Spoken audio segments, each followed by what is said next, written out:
Are we ready? Are you ready? I'm ready. Cameraman says we're ready.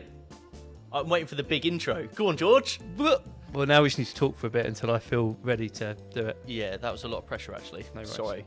Go. Welcome back to the Recruitment Playbook. This is episode 2. So we sent episode 1 off to our editing guys, and somehow they've told us to do a whole series. So I'm George. I'm back here again, and this week we've got Alex with us. Hello, everyone. Good to be here. Good to have you here. So we have the same format as before. So we're going to start a bit of a market update. Then today we're going to go through a hot topic, which this week is all around salaries. And then we're going to go through some advice, which will be around writing your CV. Yep. And then quick fire questions. Sounds good. Awesome. So, Al, how's the market? Yeah, I think it's picking up. I think the start of the year was probably slower than everybody expected. I think we're getting there. You can always tell because your best candidates that are actively looking aren't in the market for long. Mm-hmm. So if the candidate you're talking to in December and still in Jan is still looking for a job in April, you can just tell because normally people move every 2 to 3 weeks. So I do think we're starting to see people move. I totally agree with you.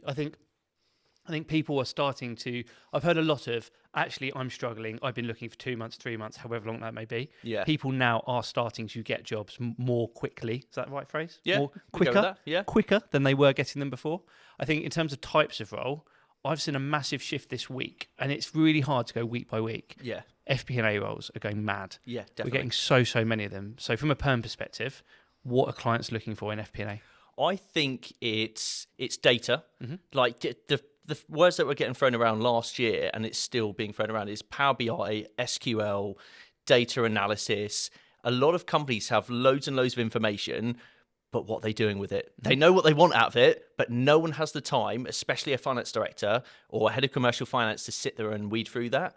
So it's going, how can I bring on board a really good analyst who's got good Excel skills, I guess data-driven mindset, but also has the personality and the ability to communicate that data and the findings with either the rest of the finance team, but the wider business. Yeah, and I think it's getting the access to that information quickly and effectively that will help businesses make the right decisions. So you talk then quite a bit about different systems people are looking for. Yeah. So I'm a candidate.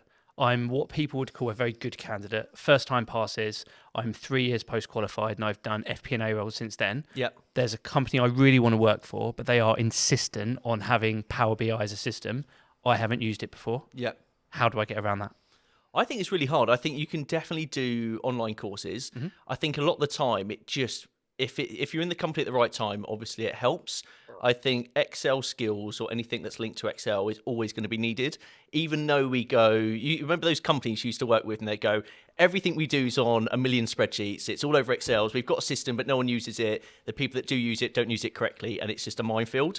But I think the Excel skill set, like anything that's modeling or anything that is in the detail of that, like spreadsheets, that is a skill that's never going to die. So not saying that Excel is a system, but being advanced in Excel is always going to help. So just tallying that up and go, okay, I'm good with it. I've used it. I know what I'm doing. Take it to the whole new level. Get it on your LinkedIn. Get it on your CV.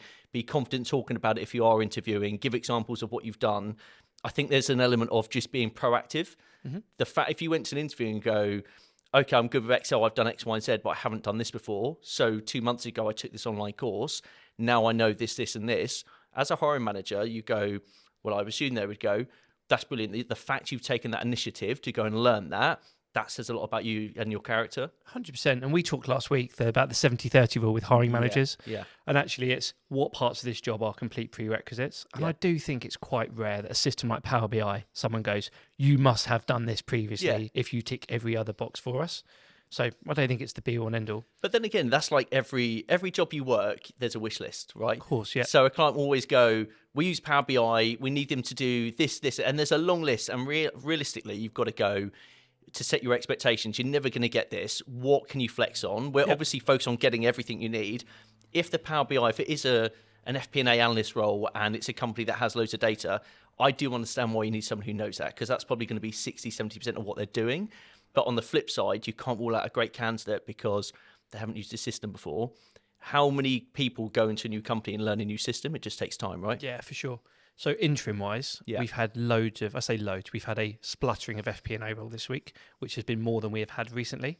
They are the hardest, or one of the hardest interim jobs to recruit. Yeah. And I'll tell you why. Go. Because everybody that's recruiting an FP&A job wants a 3 years post-qualified qualified accountant Yeah. who is probably, if we're being really non-HR, between the ages of 27 and 38. Yeah.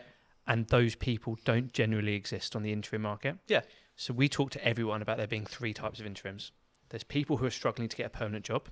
There's then people who are looking for a perm job but happen to be available on the market for the right reasons, be it redundancy, be it come back from travelling, whatever. And then there are professional interims who are tried and tested through and through and through. Yeah. The problem with the second option is unless their motivators are in the right place for temp work, they're always going to have one foot out the door looking for a perm job. So you're realistically looking for a professional interim. Professional interims don't normally decide to be professional interims until they get to a certain stage in their career. I'm broad brushstroking this. There's going to be people listening to this who go, I am a really good FP&A professional interim and I fall in the age bracket you just mentioned. And those people do exist. But you guys are also like unicorns because there's so few of you that are actually really, really good. Yeah. So what we tend to find is you have somebody who's maybe been a head of commercial finance previously, but then they've done a string of hands-on in the detail FP&A role since. Some clients are really open to it. Some clients go, actually, I'm a bit put off by this person because they're more senior than I am. What's your take on hiring an overqualified interim for a job?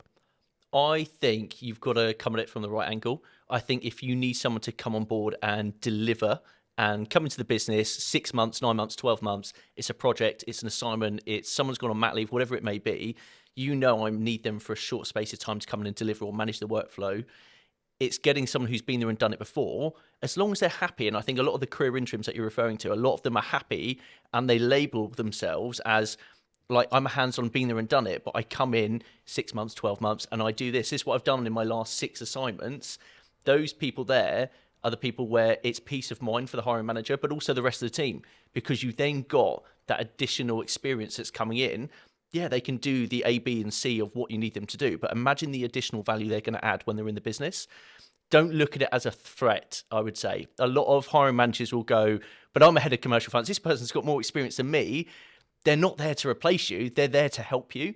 So if you look at it in the right way, you can go, I can get the help I need. I get more experience. I've got 8 projects that I'm not even looking at yet. Maybe I can give this to Sarah or Dave, whoever can come on board. Like, utilize that skill set. Like, you're paying 9 times out of 10, you're paying a lot of money for an interim. So make the most of it. Totally agree. And great segue because we're talking about salaries today. Yeah. Interims are expensive. Perm salaries have gone through the roof. Yes. Give me your take on salaries. I think post-pandemic, there was obviously a bit of a mad rush up and down. People didn't really know what they're doing. It caused a bit of a wave. And I think when companies started to hire again, the demand, if we take as I guess to set the bar, if you look at newly qualified, because if you look at a job spec, people always go, newly qualified candidate, or we're looking for a part qual or finalist or 3 years post-qual. So let's use it as a gauge. Newly qualified candidates before the pandemic, go back like say 5 years ago, leaving practice would be happy on 45k base. Now, pull your socks up on this one. A candidate I would say in London, newly qualified, leaving practice, 65k minimum in that top 5-10%. The ones you really want to hire, not just any candidate, any CV.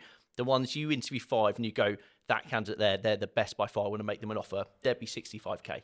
Plus all the bits and bobs that go with it. 100%. And then also, they're that good, they've got up 4 other jobs all lined up that are paying 62, 65, 68, one's at 70. There's the competition after that. You might go, yeah, we'll pay 65. Oh, I don't want to. You offer it and they go, oh, no, sorry, I've got a commercial finance manager job paying 72. And you'll go, what? Newly qualified? So I think salaries, they've definitely shot up. That's really interesting because then what's the knock-on effect? So I'm a finance manager. Yeah. I'm earning 65k, hypothetical scenario, because I'm benchmarked where I should be in the market post-pandemic. Yeah. I need to hire a newly qualified accountant. You're telling me I need to pay them the same salary as me to get them on board. And that is probably the biggest problem. So how are businesses dealing with it? There's 2 ways, or there's loads of different ways you can go about it, but the 2 I would always say is internal benchmarking. I think the main thing you need to focus on, bringing external talent into your business is obviously really important for business growth or whatever it may be. But at the same time, you need to focus on what's at home. Yep. So you need to focus on the team that you have to make sure, A, they're happy, B, they're not going to leave, but C, you're competitive. And I know there's so many things. You get people that are emotionally bought into the business and you've got good relationships with them, and you might go out for lunch every other week as a team, and it's great. The reality is everything's getting more expensive. There's more opportunities out there because geographically people can commute into an office 1 day a week. So they're not looking for a half an hour drive anymore. They're now going, well, if I'm only going in once a week, I'm happy to go into London, anywhere in London. So you're competing with that type of market as well.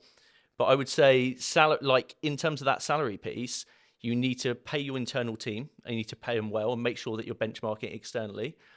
Or you need to, I would say, this is the one I've been saying to people is go, if you want a particular skill set, look at someone at 50k, 55k instead of paying 65. Hire someone who's actively studying, who is a finalist or part qual, someone that you can mold into the role that will grow and develop and be more committed to it long term. Mm-hmm. So they're not going to leave you in a year because they want more money. Join them, get them into the journey and the career path.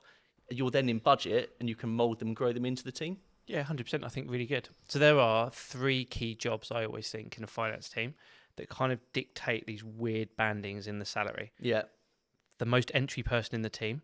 Think if it's a grad, think if it's an account assistant. You have the newly qualified accountant. Yeah. Then you have the person at the top. And everything else is dictated within those kind of weird 100%. bandings, right? Yeah. So pre-pandemic, grads were getting 25, 27k, those kind of numbers. Really lucky ones getting 30. Yeah. What's a grad being paid now? Minimum 32. Yep. 35 is probably the right ballpark. I think if you dip into London, you're looking at 38, 40k. It's madness, isn't it? Crazy. So then go from grad there, newly qualified, we kind of agreed. I would say 60 to 65k is the new banding. Yeah. Which is bonkers. Like anyone listening to this, we know it's nuts. And then FD roles are kind of, I would say, I don't know your opinion, I would say plateaued the most out of all of them. 100%, yeah. Everyone's getting frustrated about. Yeah, I'm paying all my team more money, but my salary is not seeing the same percentage growth. Yeah. I think is it the nature of the beast? I don't know, but I think a lot of people take it in their stride, but reality is, if you've hit the nail on the head, that 100, say FD, say 110, 130k mark, that level there, they haven't really seen the increase, but they go, we've hired 2 newly quals at 60, 65k. My controller, who was on 75, now needs 90. Otherwise, she's going to go somewhere else. Yep. They don't really have the budget to go, well, I need an extra 20, 30k on my base, because they're thinking about the team. And I think a good FD goes, I need to hold this together. I need the team to be where it needs to be in order for me to do what I need to do. And they probably take the hit the most. And it's only until now where everything's in the right position, they can go, okay, now what am I doing? But the market's caught up. FD roles, they're going, well, that's 150 to 180k plus equity, plus a bigger car, and they go, and it's the shift, isn't it? So they're playing catch up, going, well, maybe I've built this team, got it to where it needs to be. Maybe I need to think about myself. I think we will see a trickle up in that, but you're right, it's definitely a lot slower. Yeah. Can we talk day rates with salaries for a minute? Go. All right, you give me day rates. Day rates are bonkers. Yeah. Like we joke about it in the office. I think the 2 things that have played a big part in this, one is the demand for top talent, as it always is, and secondly is going to be things like the IR35 legislation, everything else that goes with it. So let's go back pre-pandemic. You could get a good qualified accountant for somewhere between 300 and 500 a day, depending on the scope of what you needed them to do. Yep. That's what you had to pay the candidate, then add agency margins and whatever on top. Now that number is shot. I would say to get a good qualified accountant for 400 a day is a real stretch. Generally now it's 500 to 600 a day for the bulk of those kind of mid-tier roles that we're looking for. Yeah. Then you add an agency margin on top and everything else, and it becomes a nightmare. Yeah. I think some of that says demand, but the other piece is the IR35 thing. So as a rule of thumb, most companies now will look at things inside IR35 instead of being outside. So 20% of jobs may go outside scope. What I tend to say is if you go like that, add £100 a day on to the candidate's pay to get the relative pay inside as it was outside previously. So you're automatically getting that shift up, and then you're having the lack of talent. So I would just say if you're hiring interims at the moment, you need to be prepared that it's going to be expensive, or as you said rightly with perm stuff, you need to be prepared to negotiate on the skill set you're looking for a little bit. Yeah. Where can this workload be split? What do I really, really need this person to do? Yeah. But then it's the argument is always, if they're in a team for a short period of time, can I justify it because I need the job done? Yeah, 100%. I think also, you always say this, is get a budget approved, get it signed off. We can work towards a budget. And it works the same way with perm, right? So we go, oh, we need a newly qualified accountant, but we've only got 60k signed off. The team are on 50 to 60k. We can't pay someone new who's newly qualified. Like that kind of story that we hear a lot. Go, okay, let's look at people at 50 to 60. Let's have a 5 interviews, look at people on 50k, 52, 55, and someone on 60, maybe someone on 65, because 9 times out of 10, you hire the best person anyway. And that difference in salary, you need to pay that little bit more for the best at that level, 60, 65. But reality is, there's always that other group of people that are coming through the ranks, and you'll meet them and get on with them, personality, and go, culture, you'll fit with the team. You've done majority of what I need you to do. Okay, granted, there's a few areas I need to train you on, but you're bright, you're sharp, you're engaging, you'll pick that up quick enough, and you're looking for 52, and I don't need to go to my boss and go, hey, I need 65k signed off. Like, work with it. I think just use creative freedom. As recruiters, we can't sign the checkbooks. We Yeah. can give the cold, hard, horrible facts on how expensive candidates are. At the end of the day, we can always work to a budget, right? Yeah, That's what I'd say. exactly. Yeah. So salaries, I think we've covered it there or thereabouts. Yeah, pretty much, yeah. So advice of the day, Yep. how to write a CV. Okay.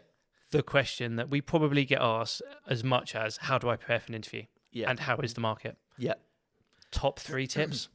I would say keep it to 2 pages. Yep. I would focus on, don't be generic. Focus on what you've done. So don't go too high level, month-end management accounts, cash flow, budgeting, forecasting, analysis. Great, but everyone else will have that on their CV. What did you do? What did you improve? What impact did you have? Because that's what a hiring manager is going to spot. And always have that in the top three bullet points. Because let's face it, if there's 13 to 15 bullet points on each role, and you've got 5 roles on there over 3-4 pages, they all start to sound the same.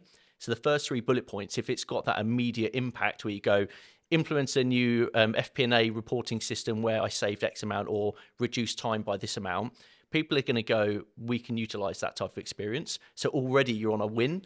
And as people are checking, they've got like 10 CVs to go through, or even more if they're doing it direct, you need it to stand out.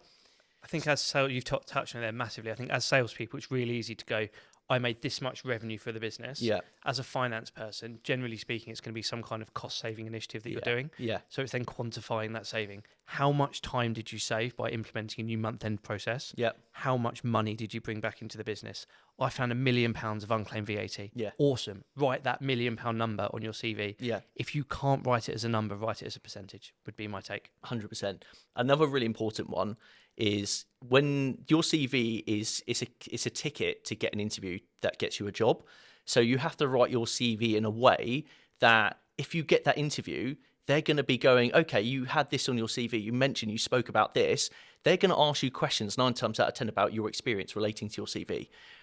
Don't have things on your CV that you're not happy about talking about. So, like, if you love doing certain things, get that in your CV. If you're really good at it and passionate about it, have it at the top of your CV. So when they ask you, naturally, your energy and your passion will come across.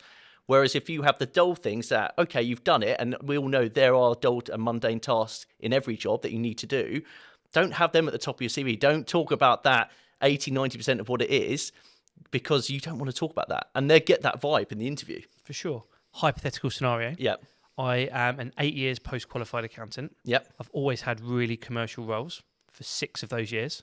I just took a controllership job because I wanted to go a bit more technical and try my hand at that side of finance. Yeah. I hated it, and I want to get back into an FP&A or commercial job. How do I position that on my CV?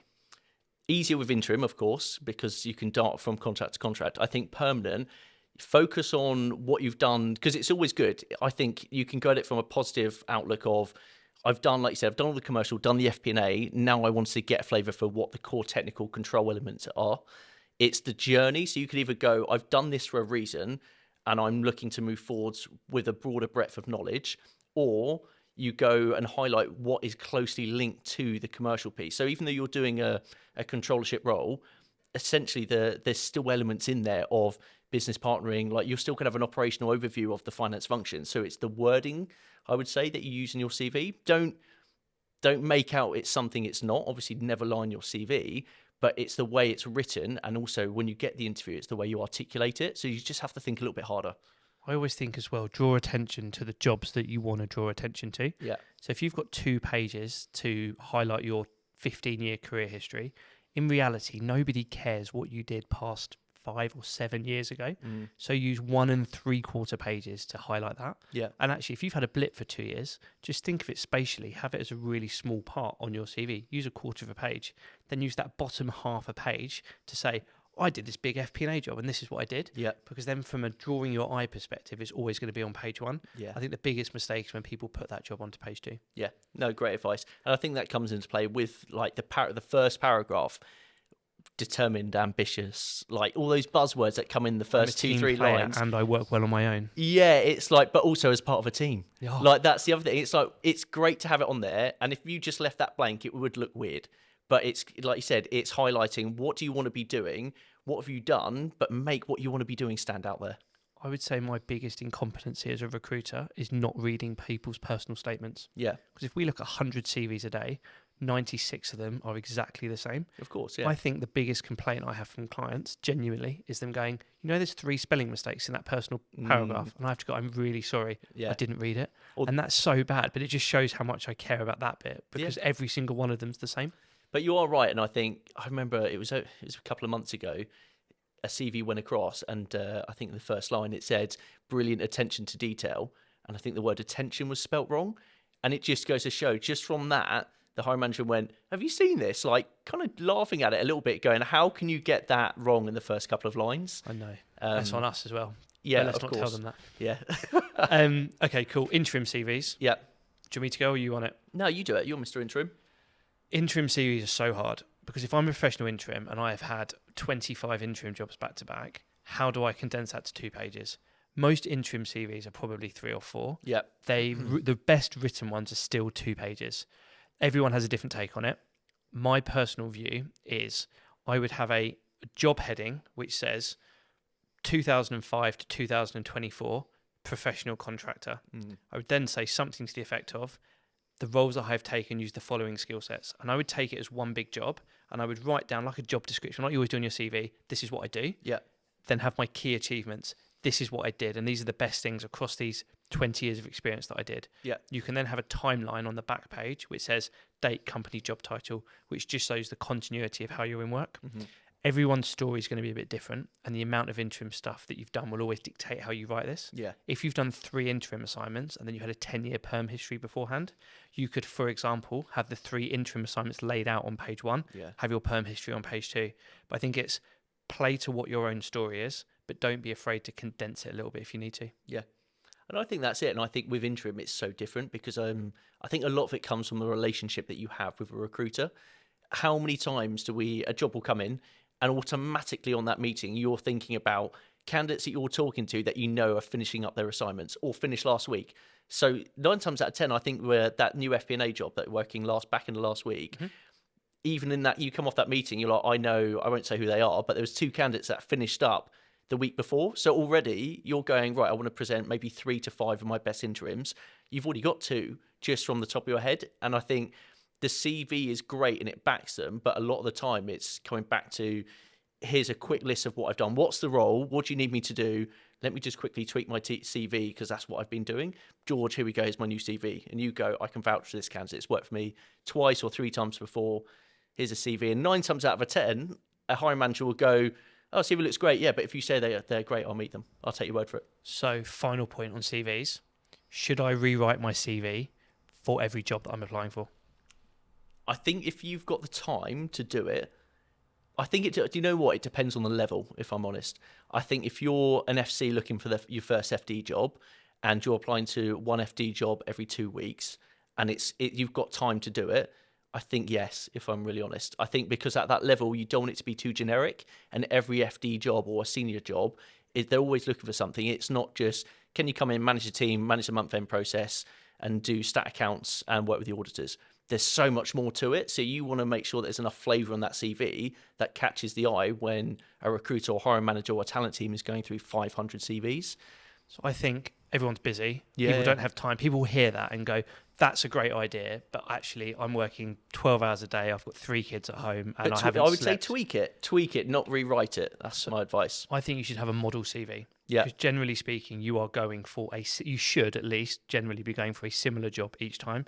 Have the model CV that if you had to send that CV off, it could still get you, and you've still got a good chance of getting an interview with it. Yeah. If you've then got time to tweak things, someone wants a particular system, or this job's got to focus on blah blah. Like, make sure that line is in there and it's near the top. Yeah. Or just rejig the bullet points. Yeah, that's but true. I think have a model CV and then tweak if you've got time. Yeah.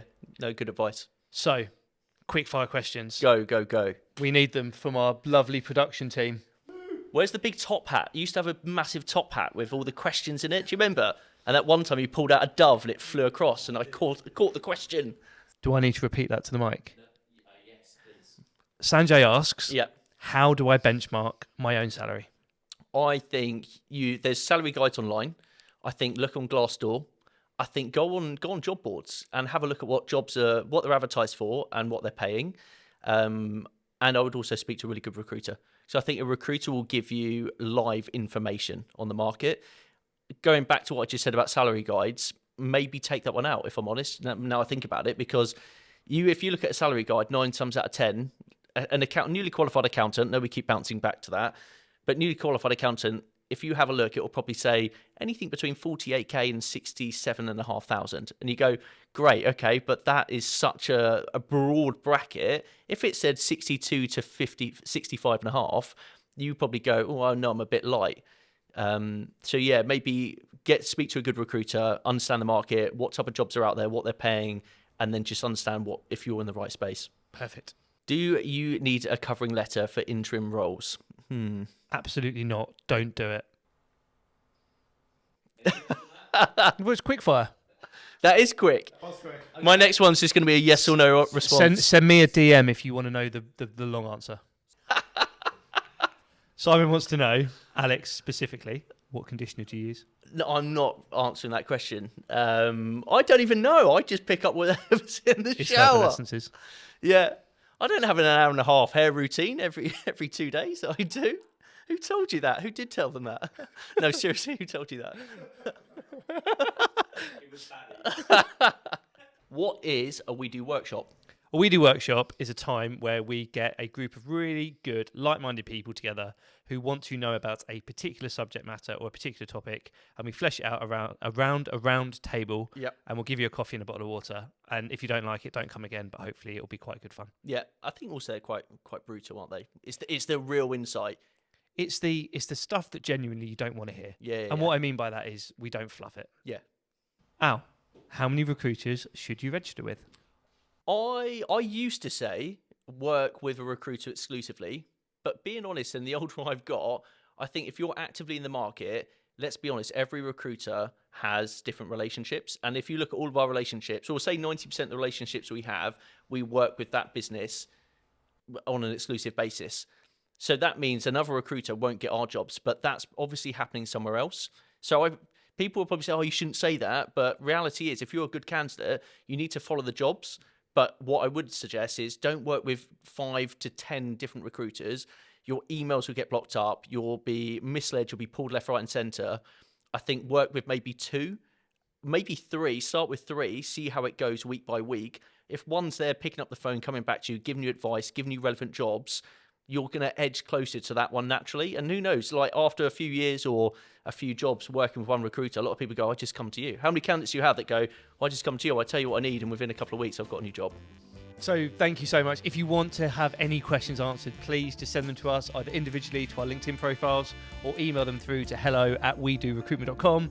We love to hear from you guys, and hopefully we can answer them next week. We really hope you enjoyed episode 2.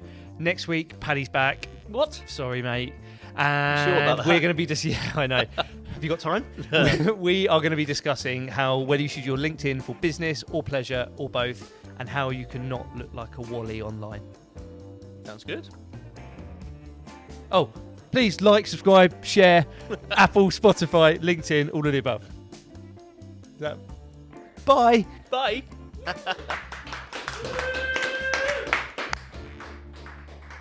Done. Do you want me to re-record the end of that?